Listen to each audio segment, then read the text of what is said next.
Hi friends, subscribe button press చేయండి. నా latest videos మీరు పొందాలంటే దాని పక్కన బెల్ ఐకాన్ని ప్రెస్ చేయండి. నా నోటిఫికేషన్స్ పొందాలంటే.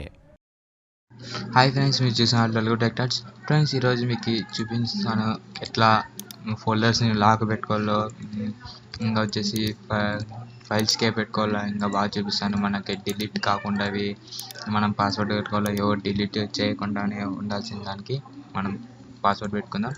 ఫ్రెండ్స్, దానికి best software folder lock. Friends, అది మీకు ఎట్లా డౌన్లోడ్ చేసుకోవాలో చూపిస్తాను. చూడండి, టొరెంట్ టార్చ్ బ్రౌజర్లో పోండి. సెర్చ్ కొట్టండి 1377x అని కొట్టండి. చూసారా, ఇట్లా డౌన్లోడ్ టొరెంట్స్ అని సార్, దాని మీద ప్రెస్ చేయండి. ప్రెస్ చేస్తేనే మీకు ఇటు సెర్చ్ అని అడుగుతుంది. సెర్చ్ కొట్టండి. ఆ సాఫ్ట్వేర్ నేమ్ వచ్చేసి ఫోల్డర్ లాక్ అని. చూడండి, ఫోల్డర్ లాక్ సెర్చ్ కొట్టండి. చూడండి, ఫోల్డర్ లాక్ 10.6 మీ ఇష్టం వచ్చింది డౌన్లోడ్ చేసుకోండి. నేను ఆల్రెడీ డౌన్లోడ్ చేసుకుని ఇన్స్టాల్ చేసుకొని పెట్టుకున్నా. మీరు కావాల్సింటే మీరు ఇన్స్టాల్ చేసుకోండి. ఫ్రెండ్స్, ఆ సాఫ్ట్వేర్ ఎట్లుంటుందో ఓపెన్ చేద్దాం మనం. చూడండి, ఇట్లాంటి ఐకాన్ అనేది మీకు వస్తుంది. చూడండి, ఇట్లాంటి ఐకాన్ అనేది మీకు వస్తుంది. దీన్ని ప్రెస్ చేయండి. చూడండి, ఎస్ నొక్కండి. ప్లస్ మనం ముందే పాస్వర్డ్ పెట్టుకోవాలి, మనకి ఇష్టం వచ్చినట్టు. నేనైతే 1 2 3 4 5 5 అని పెట్టాను. కరెక్టెడ్ 6 పెట్టి కూడా ఉండాలి మనకి. ఆల్ఫాబెట్స్, నెంబర్స్ అవన్నీ కలిసి ఉండాలి. నేను పెడతాను. సరే, చూడండి, నేను పెట్టేస్తున్నా. ఓకే ప్రెస్ చేయండి. ఓకే ప్రెస్ చేయండి, మీకు ఇట్లా అడుగుతుంది. ఓకే ప్రెస్ చేయండి. మనం ఇక్కడ లాక్ బటన్ కనిపిస్తుంది కదా, యాడ్ ఐటమ్స్ టు లాక్ అని. ఇక్కడ మనం ఏ ఫోల్డర్స్ కావాలో మనం లాక్ చేసుకోవాలా చూద్దాం. ఇప్పుడు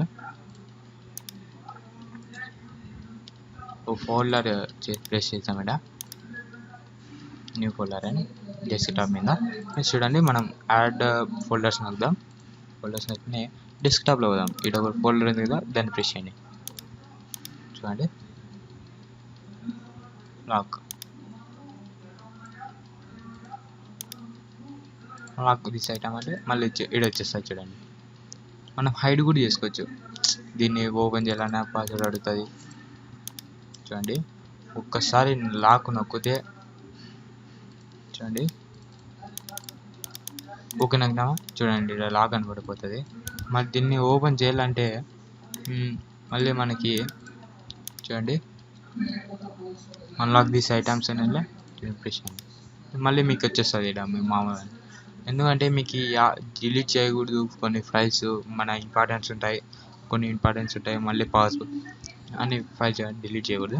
దానికోసం ఇది సాఫ్ట్వేర్. ప్రొటెక్ట్ యూఎస్బి, మనం యూఎస్బి కన్నా పాస్వర్డ్ పెట్టుకోవచ్చు. సిడీస్ కూడా పాస్వర్డ్ పెట్టుకోవచ్చు. అవన్నీ ఉంటాయి. ఇంకా పాస్వర్డ్ వ్యాలెట్స్, ఇంకా క్రియేట్ వ్యాలెట్, ఓపెన్ వ్యాలెట్, ఇంకా చాలా ఉంటాయి. క్లీన్ హిస్టరీ కూడా ఉంటుంది, మనం క్లీన్ కూడా చేసేయచ్చు. సెట్టింగ్స్ కూడా బాగానే ఉంటాయి దీంట్లో. సెక్యూర్ బ్యాకప్, హ్యాక్ సెక్యూరిటీ కూడా పెట్టుకోవచ్చు మనం. చూడండి, hack cells, password security, shared security, auto protection, hack security. అది మనకి బాగా సెక్యూరిటీ, బాగా ఫోల్డర్ అని సెక్యూరిటీ బాగా ఇస్తుంది ఈ సాఫ్ట్వేర్. అంతే ఫ్రెండ్స్, మనకి ఇంపార్టెంట్ ఫైల్స్ ఉంటాయి కదా, అవి డిలీట్ కాకుండా ఉండడానికి ఈ సాఫ్ట్వేర్ యూస్ చేస్తాం. అంతే ఫ్రెండ్స్, నా వీడియో నచ్చినట్లయితే లైక్ పెట్టే చేయండి. అంతేకాకుండా మా లేటెస్ట్ అప్డేట్స్ ఉండడానికి సబ్స్క్రైబ్ చేయండి. అంతే ఫ్రెండ్స్, బాయ్.